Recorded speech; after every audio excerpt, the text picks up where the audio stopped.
મિત્રો જુઓ આપણે ટાવરનું આઈસર ભરીને નીકળી ગયા અને આ બાજુના ગામડા ચેક કરો। આ બાજુના ગામડા બધા આ રીતના છે, ડેલી વાળા જૂના મકાનનો બેલાના ચેક કરો। ગામડાના મકાન આવા છે આ બાજુ। તો ભાઈ જુઓ આપણે પહોંચી ગયા ચલારા, અમરેલી ચલારા નજારો આ રીતનો આવે છે। આપણે કન્ટિન્યુ ચાલે જઈએ। તો ભાઈ જુઓ આ રસ્તો જાય જામનગર અને આપણે જવાનું છે આ બાજુ। તો મિત્રો ગુડ મોર્નિંગ, જય મેલડીમાં આપણા એક નવા બ્લોગમાં તમારા બધાનું સ્વાગત છે। અત્યારે વાગી ગયા 11:30 અને જુઓ આપણું આઈસર ખાલી કરીને ભરીને આવી ગયા બહાર ને આપણા બિલ પણ આવી ગયા। તો હવે અહીંયાથી આપણે ભાગીએ ને આપણે આ માલ ખાલી કરવાનો છે અસલાલી। તો હવે અહીંયાથી નીકળીએ પહેલાં બહાર હાઈવે ઉપર જઈને ક્યાંક મિત્રો મસ્ત ચા પીવી છે, પછી આગળની જર્ની સ્ટાર્ટ કરીશું। મિત્રો જુઓ આપણે ટાવરનું આઈસર ભરીને નીકળી ગયા અને આ બાજુના ગામડા ચેક કરો। આ બાજુના ગામડા બધા આ રીતના છે, ડેલી વાળા જૂના મકાનનો બેલાના ચેક કરો। ગામડાના મકાન આવા છે આ બાજુ।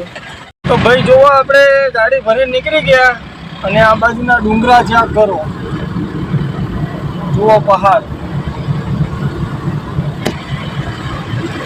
લાગે છે મહારાષ્ટ્ર જેવું, કઈ ના ઘટે એવું લાગે જાણે મહારાષ્ટ્રમાં આવી ગયા। જોઈ શકો છો તમે બંને સાઈડ ડુંગર, ખૂબ જ ચોક્કસ ચેક કરો।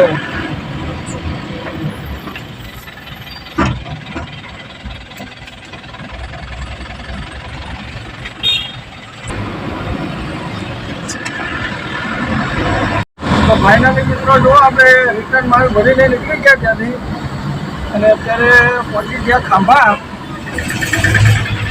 જોઈ શકો છો એક નજારો આ રીતનો આવે છે।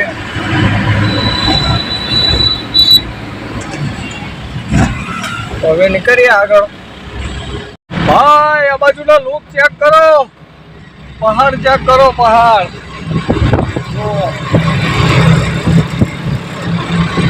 ભીડ ઘાટ કરતા હોય એવું લાગે, ચેક કરો બંને સાઈડ પહાડો। અને આ અમરેલી, ધારી, ચલાલા એ બધું આ રૂટ ઉપર જ આવે આગળ।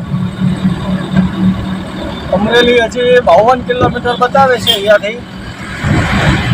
તો ભાઈ અહીંયાથી અમદાવાદ હજી 295 કિલોમીટર બતાવે છે। અને આ ખાલી સાઈડ રસ્તો જતો રહ્યો ધારી,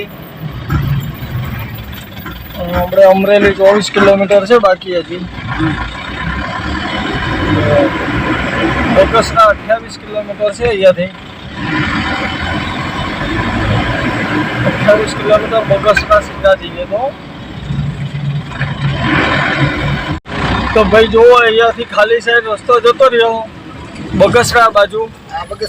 આ રસ્તો જાય બગસરા અને આપણે બગસરા નથી જવાનું, આપણે અહીંયાથી લઈ લેવાની ડ્રાઈવર સાઈડ અમરેલી અને આપણે જવાનું છે અમરેલી।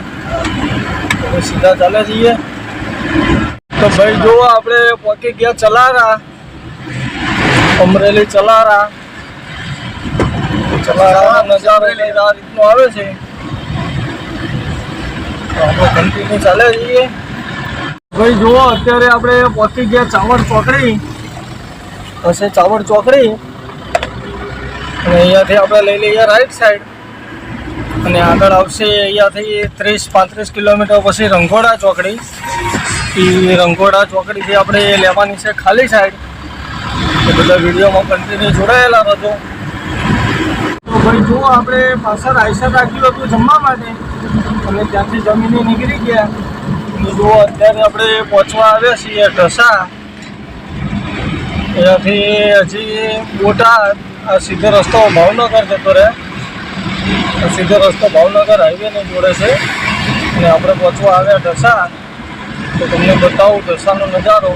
તો ભાઈ જુઓ ઢસાનો નજારો રંઘોડા 19 કિલોમીટર બતાવે છે અને મિત્રો આ ચોકડીથી આપણે ખાલી સાઈડ ભરીએ તો પણ આપણે જતું રહેવાય બોટાદ થઈને બરવાડા નીકળાય ગઢડા વાળા રસ્તે, પણ આપણે ત્યાં નથી જવું, આપણે વલભીપુર થઈને નીકળવાના છીએ.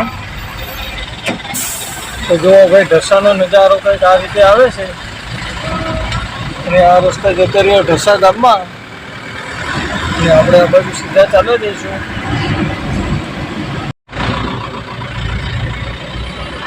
તો ભાઈ જુઓ આ રસ્તો જાય દામનગર અને આપણે જવાનું છે આ બાજુ. તો ભાઈ જુઓ આ રસ્તો સીધો જતો રહ્યો ભાવનગર 57 કિલોમીટર, સીધો જાય ભાવનગર 57 કિલોમીટર અને આપણે અહીંયાથી લઈ લેવાની છે ખાલી સાઈડ, એટલે આપણે આવશે વલભીપુર અને વલભીપુર ગઈ બરવાડા ધંધુકા થઈને આપણે બગોદરા નીકળવાનું છે. તો આપણે અહીંયાથી લઈ લઈએ ખાલી સાઈડ. મિત્રો જો અત્યારે આપણે પહોંચી ગયા વલભીપુર અને વલભીપુરમાં ચાલ્યા જઈએ છીએ. આગળ આવશે ધંધુકા. તો જો અત્યારે આપણે પહોંચી ગયા વલભીપુર. વલભીપુરનો નજારો કંઈક આ રીતે આવે છે. અત્યારે આ રસ્તો જતો રહ્યો દરેડ અને આપણે જવાનું છે આ બાજુ બરવાડા બાજુ. હવે કન્ટિન્યુ ચાલ્યા જઈએ સીધે સીધા. ભાઈ જો આ રસ્તો જાય રોહિશાળા, જે આપણે ખોડિયાલમાંની જન્મભૂમિ કહેવાય, એ આ રસ્તો છે રોહિશાળા. જોઈ શકો છો એ રસ્તો ગયો રોહિશાળા મિત્રો, જે ખોડિયાલમાંનો જન્મ થયો હતો. ફાઇનલી મિત્રો જુઓ અત્યારે આપણે પહોંચવા આવ્યા બરવાડા. જોઈ શકો છો આ છે બરવાડા અને આ ખાલી સાઈડ રસ્તો જતો રહ્યો એ સીધો જાય સારંગપુર, જે આપણે હનુમાન દાદાનું છે એ સારંગપુર જાય આ રસ્તો. અને આપણે જવાનું છે બરવાડા, આવી ગયું બરવાડા અને આગળ આવશે ધંધુકા. જુઓ બરવાડાનો નજારો વચન. તો હવે બરવાડા ક્રોસ કરી ધંધુકામાં એન્ટર કરીએ. જુઓ દાદાના દર્શન આજે પુણે પધારજો. તો ભાઈ હવે આગળ આવશે ધંધુકા. તો આપણે ધંધુકા જઈને ક્યાંક ચા પાણી કરશું. જવા દઈએ પેલા ધંધુકા. તો ભાઈ જુઓ અત્યારે ફાઇનલી આપણે પહોંચી ગયા ધંધુકા. ધંધુકામાં એન્ટર કરી દીધી આપણે ગાડી. તો ભાઈ જુઓ આ છે ધંધુકા સર્કલ. અહીંયાથી આપણે આ ખાલી સાઈડ રસ્તો જતો રહ્યો સીધો જસદણ વિછ્યા રાણપુર પાળિયાદ થઈ અને આપણે જવાનું છે સીધા.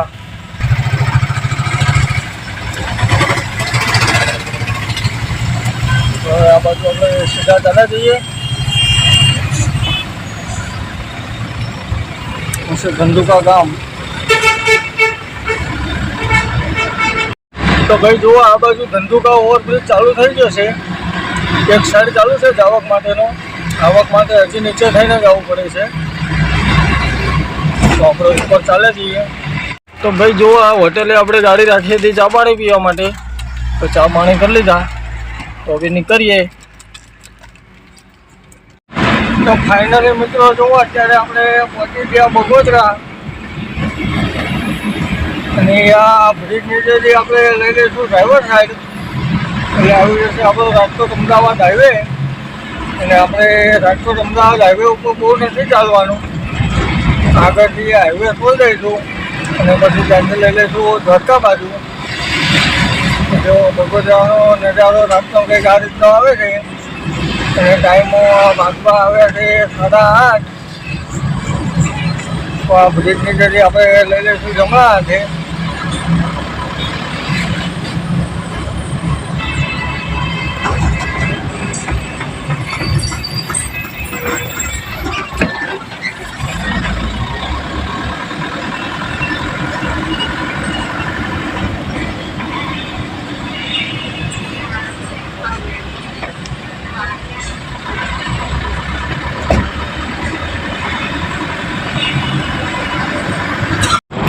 તો મિત્રો જુઓ આપણે આ બ્રિજ નીચેથી લઈ લઈશું ડ્રાઈવર સાઈડ, એટલે એ રસ્તો જતો રહે સીધો દ્વારકા અને દ્વારકાથી આપણે જશું સીધા અસલાલી બાજુ અને આ સીધો જતો રહ્યો બાવરા કાંગોદર અમદાવાદ.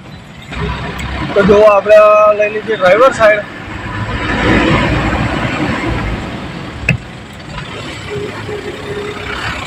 અને આ બધું આપણે કન્ટિન્યુ ચાલે જઈએ હવે.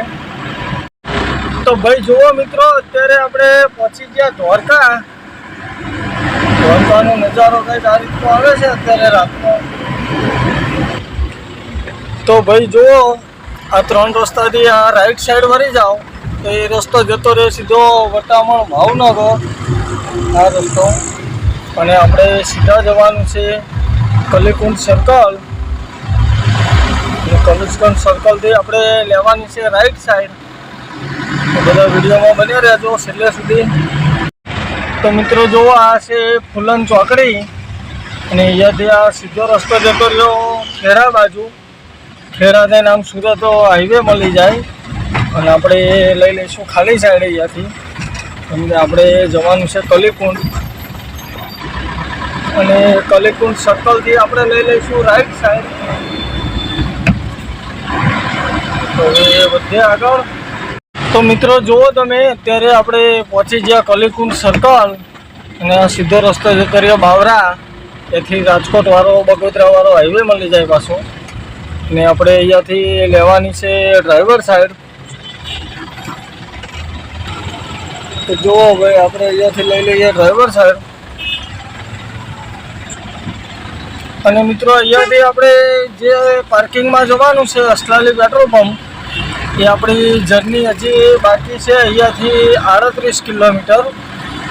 તો હજી આપણે કન્ટિન્યુ 38 કિલોમીટર ચાલે જઈએ. તો હવે અહીંયાથી નીકળીએ આપણે. તો ભાઈ જુઓ, આપણે ગાડી પાર્કિંગમાં મૂકીને આવતા રહ્યા ઘરે અને ટાઈમ વાગી ગયા છે રાતના 11:30. તો મિત્રો આ વિડીયોને કરીએ અહીંયા પૂરો. મળશું કાલે બીજા એક નવા વિડીયોમાં. અને મિત્રો તમને મારી ચેનલમાં ઓલ ગુજરાતના અલગ અલગ જગ્યાના વિડીયો જોવા મળશે. તો મારી ચેનલને લાઈક કરજો, શેર કરજો, સપોર્ટ કરજો. બધાને ગુડ નાઇટ. જય માતાજી, જય મેરડીમાં.